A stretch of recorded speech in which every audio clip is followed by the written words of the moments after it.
आज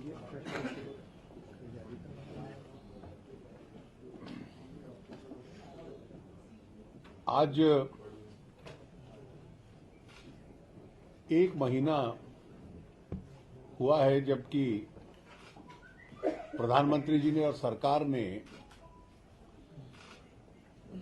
ये घोषणा की थी कि जो हाई करेंसी डिनोमिनेशन नोट्स थे वो 8 तारीख नवंबर की रात से लीगल टेंडर नहीं रहे। इस एक महीने के दौरान रिजर्व बैंक एक अपनी पूर्व निर्धारित योजना और शेड्यूल के हिसाब से post offices, banks, banking correspondents, ATMs, इनके माध्यम से करेंसी को रिलीज करता है जो कि ऑल्टरनेटिव वैकल्पिक करेंसी है। और एक प्रमुख उद्देश्य यह है कि अधिक से अधिक जहां तक संभव हो अर्थव्यवस्था का, इकोनॉमी का जो कैश ट्रांजैक्शन है वो कम हो और उसके सब्स्टिट्यूशन में डिजिटल ट्रांजैक्शंस आगे बढ़े।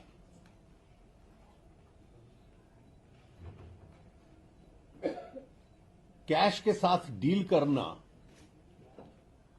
इसके इकोनॉमिक कॉस्ट भी हैं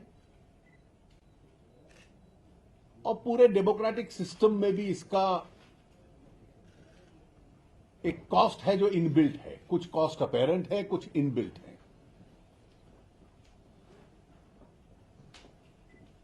और इसलिए सरकार प्रयास करती रही है और बैंकिंग व्यवस्था भी प्रयास करती रही है कि credit cards, debit cards, e wallets और जितने भी alternative methods of digital currency हैं उनको इनकरेज किया जाए। और बहुत बड़े पैमाने में इस एक महीने में ये स्विच ओवर होता हुआ दिख रहा है और इसलिए सरकार इस स्विच ओवर को और तेज करना चाहती है। एक तरफ लेस कैश इकोनॉमी होगी जिसके लिए धीरे धीरे रोज एक करेंसी रिलीज करता है रिजर्व बैंक, और दूसरी तरफ डिजिटलाइजेशन की तरफ एक बड़ा प्रयास होगा और शिफ्ट होगा। सरकार ने कुछ जो सरकार की ये ओवरऑल पॉलिसी थी डिजिटाइजेशन की और उसकी तरफ जाए, कुछ प्रमुख निर्णय लिए हैं जो मैं आपके सामने रख देता हूं। हर निर्णय कब से लागू होगा, जो कंसर्न्ड डिपार्टमेंट्स हैं उसकी डेट्स नोटिफाई करेंगे और वो डेट्स तुरंत होगी। ये इसकी बहुत लंबी प्रतीक्षा नहीं करनी पड़ेगी। कोई घंटों में, एक आध दिन में लागू हो जाएगी, कुछ 2-4 दिन में लागू होंगी, इससे ज्यादा समय नहीं लगेगा।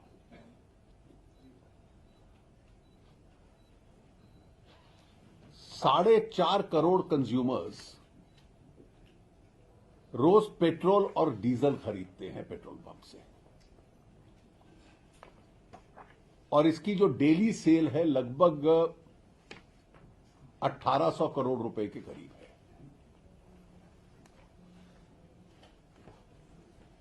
एक महीने में जो ये सेल है ये 20% डिजिटल पेमेंट से बढ़कर 40% डिजिटल पेमेंट हो गई है। ये लगभग नेशनल एवरेज है। हम लोग चाहते हैं कि ये और बढ़े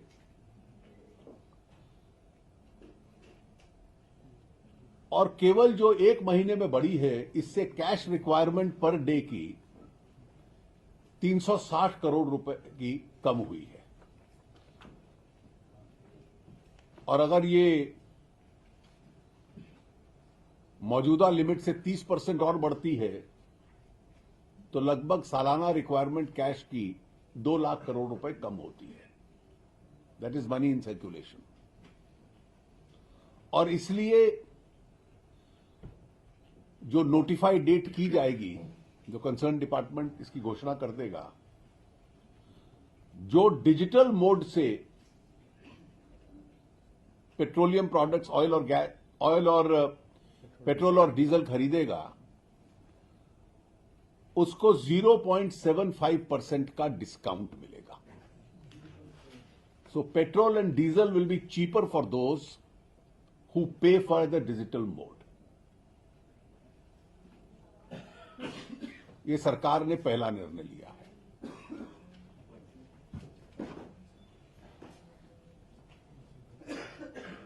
दूसरा निर्णय है कि 1 लाख गांव इस देश में जिनकी पॉपुलेशन 10,000 तक है, उसमें पर विलेज जो सरकार का फाइनेंशियल इंक्लूजन फंड है, उस फंड में से 2 point of sale machines free of cost provide की जाएंगी। There will be 2 point of sale machines provided to every village which has a population up to 10,000 and 1 lakh villages, 1 lakh गांव इस purpose के लिए सिलेक्ट होंगे। ये फाइनेंशियल इंक्लूजन फंड में से इसको सपोर्ट किया जाएगा। और विशेष रूप से जो एग्रीकल्चरल क्रेडिट सोसाइटीज हैं, मिल्क सोसाइटीज हैं, जहां बहुत ज्यादा लोगों की डीलिंग होती है, इस तरह के पॉइंट ऑफ सेल इस डिस्ट्रीब्यूशन के लिए चुने जाएंगे। मतलब अगर एवरेज साइज उस गांव का 7,500 भी हम लोग मान लें, तो इससे लगभग 75 करोड़ लोग उन तक इन पॉस मशीन्स की एक्सेसिबिलिटी पहुंच जाएगी।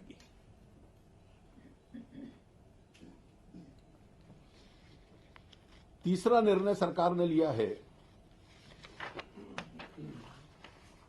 कि नाबार्ड के माध्यम से जो रूरल रीजनल बैंक्स और कोऑपरेटिव बैंक्स हैं,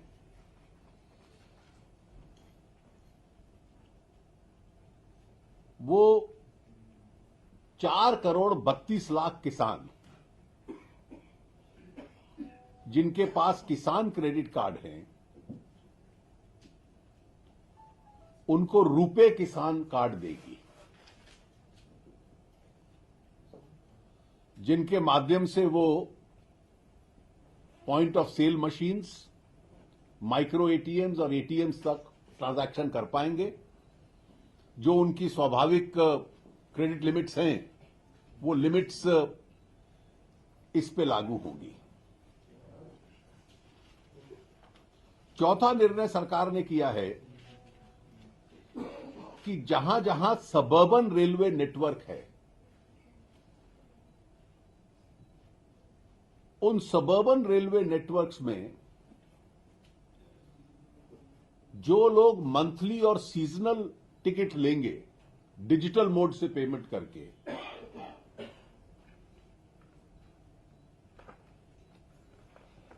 उनको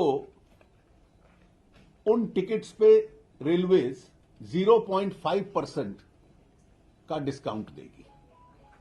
तो अगर आप डिजिटल मोड से मंथली और सीजनल टिकट लेते हैं तो आपको उसका डिस्काउंट मिलेगा, वो सस्ता रहेगी टिकट।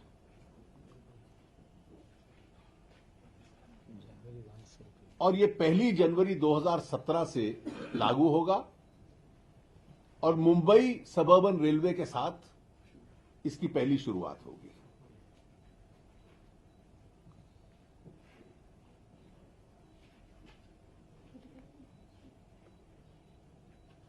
इस देश में जितने लोग रेलवे में सफर करते हैं, ये अगला इंपॉर्टेंट निर्णय है, उनमें से 58%, 58%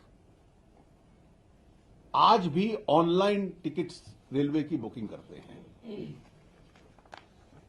जो ऑनलाइन बुकिंग करेगा उसको टिकट के साथ साथ 10 लाख रुपए का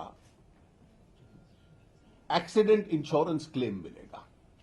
जो कैश में पेमेंट करेगा उसको नहीं मिलेगा। जो डिजिटल मोड से पेमेंट करेगा उसको ये इंश्योरेंस कवर मिलेगा। I'll repeat this in English,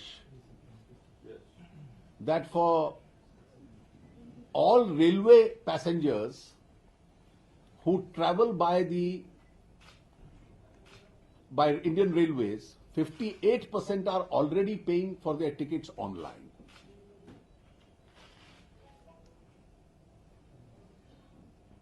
Those who buy tickets online will get a free accident claim insurance of 10 lakh rupees only if they pay by the digital mode.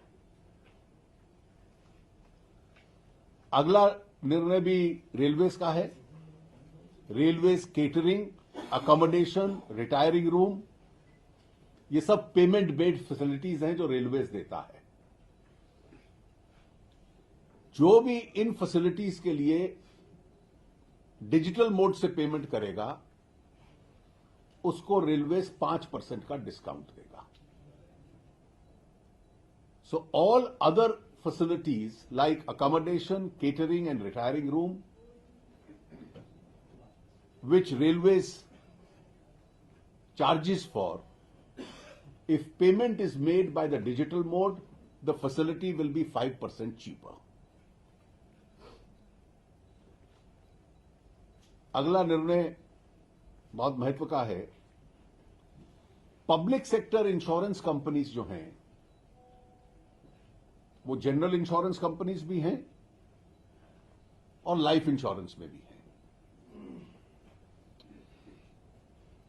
जो directly in insurance companies जो सरकारी क्षेत्र की हैं उनके customer portal से अपनी insurance policies लेंगे बाय ऑनलाइन पेमेंट। कि पब्लिक सेक्टर इंश्योरेंस कंपनीज जो जनरल इंश्योरेंस में हैं और लाइफ इंश्योरेंस में हैं, जो लोग कस्टमर पोर्टल है उन कंपनीज का, that is the GIC companies, general insurance companies and the life insurance company, अगर वो डायरेक्टली कस्टमर पोर्टल से पॉलिसी खरीदते हैं और उसका प्रीमियम देते हैं, ऑनलाइन पेमेंट करते हैं अगर डिजिटल मोड से, तो उनको 10% डिस्काउंट मिलेगा जनरल इंश्योरेंस कंपनीज के केस में और 8% डिस्काउंट मिलेगा लाइफ इंश्योरेंस के केस में। सो अगर आप if you buy your policy and from the customer portal and pay by the digital mode directly and not by cash, the policy will be, the premium will be 10% less in the case of general insurance and 8% in the case of life insurance. ये सब नई policies में होगा। नई policy जो already चल रही है वो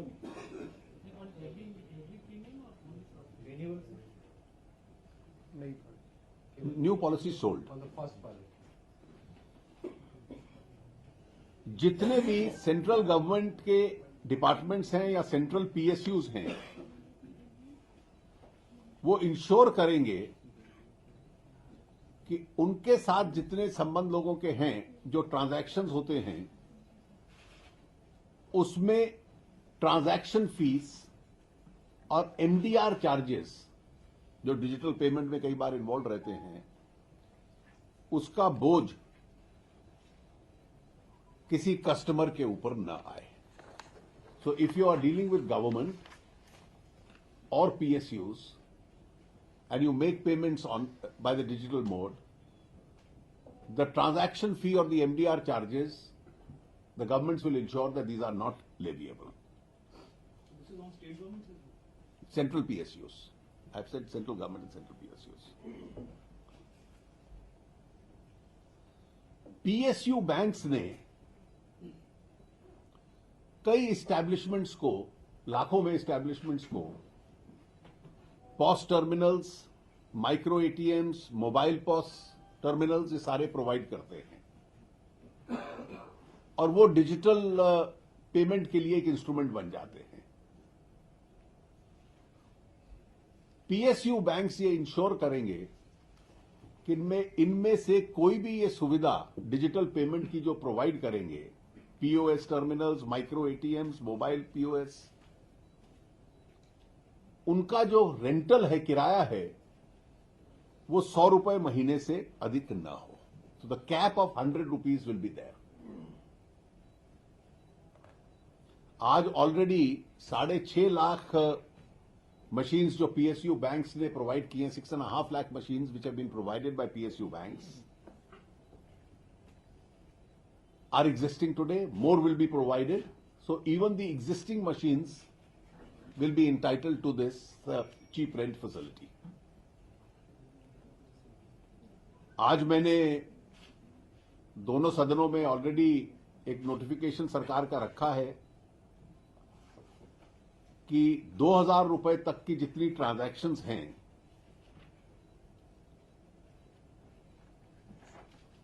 डिजिटल मोड से, उन पे सर्विस टैक्स नहीं होगा। ये already parliament has been inform today of this. और जो अंतिम निर्णय इस रिगार्ड में है,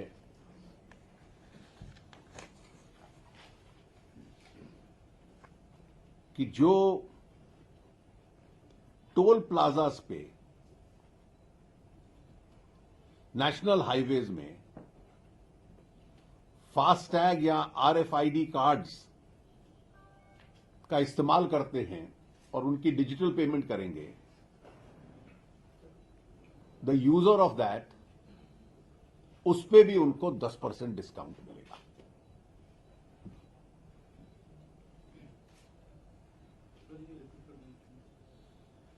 जो नेशनल हाईवेज पे जितने टोल प्लाजास हैं, उन टोल प्लाजास के यूज करने के लिए, टोल के लिए आरएफआईडी कार्ड या फास्टैग्स होंगे जिनके पास, और उसकी पेमेंट वो डिजिटल मोड से करेंगे, तो उनको वो 10% डिस्काउंट यानी सस्ता मिलेगा। Cash will cost, the cash cards will cost more than the digitally paid cards. तो ये 11 इंपॉर्टेंट डिसीजंस हैं जो सरकार ने आज लिए हैं। वैसे ये लगभग तुरंत लागू हो जाएंगे। उसके जो औपचारिक नोटिफिकेशंस या ऑर्डर्स हैं, उस दिशा में कंसर्न विभाग इसको इशू करेंगे। और इसके पीछे जो उद्देश्य है वो यही है कि जो मौजूदा स्थिति में कैश के स्थान पर डिजिटल ट्रांजैक्शंस पे सरकार का एम्फेसिस है, इसके माध्यम से उसको और तेज किया जाए। We want to catalyse that whole process. Sir, there are 11 announcements that you have made, sir. How much lesser cash will now be, used through all these announcements? You see, Is there any assessment that the government has made? You see, we are now using, we were using as of 8th November, excessive amount of cash and a very, very limited amount of digital transactions. As I mentioned in my opening comment, there is a cost of transacting in cash. And that cost of transacting in cash has to be borne by the economy. It has also to be borne by the political system. These are costs which are visible, these are costs which are invisible. Excessive cash can also lead to a lot of malpractices. And therefore, in the long run, we are using this also as an opportunity to move towards digitization. Now, in almost industry after industry, service after service, the feedback we are getting is that this movement is quite rapid. Now, how much are we eventually able to stop at? This is a matter of final calculation. I don't want to speculate at the figure. But this will certainly make India into a less cash economy. MDR charge हटाने के बावजूद discounts पर transaction पर कम पे ले रहे हैं अभी भी। MDR charge हटाने के बावजूद 31 दिसंबर तक petrol pump per transaction 15 rupees दे रहे हैं अभी भी। देखिए, अगर कोई उल्लंघन करता है तो उस शिकायत को हम लोग देखेंगे, मगर अगर कोई उसका वायलेशन करता है तो फिर उसके साथ जो भी कंसर्न ऑयल कंपनीज हैं उस पेट्रोल पंप के साथ डील करेंगी। Sir How discount long will the incentives be offered? Is there any end date? No, there is no end date which we are mentioning just now. So who will bear the cost of these discounts? You see, the cost of these discounts will be borne within the by each of the organizations, because most of these discounts are being offered by bodies which are either central government run or are PSU units. Now, how the government deals with each one of them is a matter internal to the government. So will the discount also be passed on through private fuel retail outlets, or will this be limited? No, I have said because it's only the PSUs which have taken this decision. The private ones are to decide in the world of competition what they are to do. They are free to sell costlier petrol and face the consequences of the market. So what are the revenue implications of removing service tax below 2,000 rupees? Are they significant? I don't think it can be quantified. Not at this moment, but we will there would be a revenue consequence of every decision. So what Sir, have you percentage would be Nearly the- 70% of the transaction are below 2,000. Sir, And you see, since this process has just started, those exact accurate data are not Sir, available. have you thought about encouraging digital payments for funding of political parties? Can I tell you, this would inevitably be a future course. And I think if it becomes digital, if it becomes smaller donations, if it becomes lesser donations from a larger body of donors, it will be a great day for Indian democracy. And when I was repeatedly saying the cost of dealing in cash are both to the economy and the political system, this is one of the factors that I had in mind. After all, internationally, if you've seen in large democracies, you have literally lakhs and millions of people donating small amounts online to political parties. Sir, RBI has received more money than expected. What is that? Look, I let the final figures come. I may only clarify that merely depositing money in a bank doesn't mean that it changes color from black to white. Its tax liability would still remain, because what is unexplained will still remain taxable. And therefore, what is deposited in the bank will be closely scrutinized to determine the tax liability on that money. So, sir, are you saying that there is a lot of black money has been deposited in banks?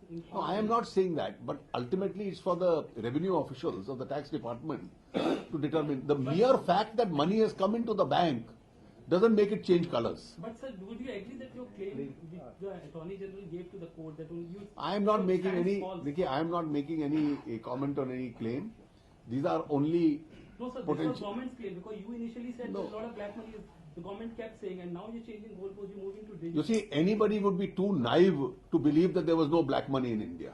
No, sir, but actually the money We is not knew there. we live in a real world, and therefore how much of it is there will depend on how much of it is explained and how much is not explained. Sir credit card और debit card पे credit card और debit card पे MDR already आपने 31 तक wave कर दिया, तो जो सर्विस टैक्स हटाया गया है तो वो तो सर्विस चार्ज पे ही लगता था, तो वो एक तो वो सर्विस चार्ज पे ही लगता था, तो वो एक लॉजिकल मूव हुआ ना, इसका नेक्स्ट स्टेप तो यही हुआ ना सर। Next step यही है.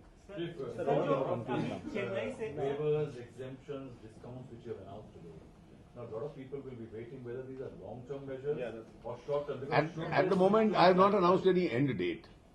It's a part of our campaign to incentivize people, So this to transaction- persuade people, to incentivize people, and I think incentivizing people to go digital and shed cash to the extent it is possible is a good development for the economy. For example, this transaction surcharge and others which were announced earlier, waiver.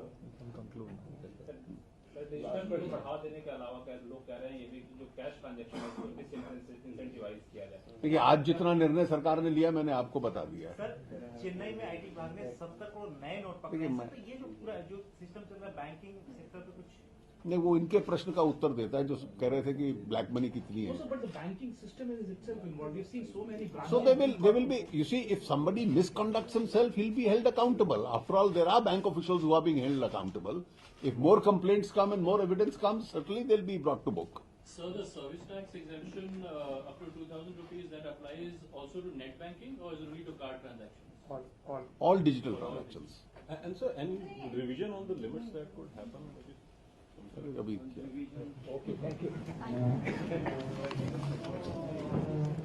Malik साहब उसमें छोटा सा correction है। अच्छा, तो उसको release मत करिएगा अभी। मैं फिर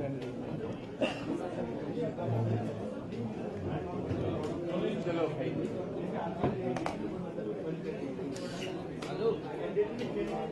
वाकई में खबरों का बाप हुआ, गलत नहीं।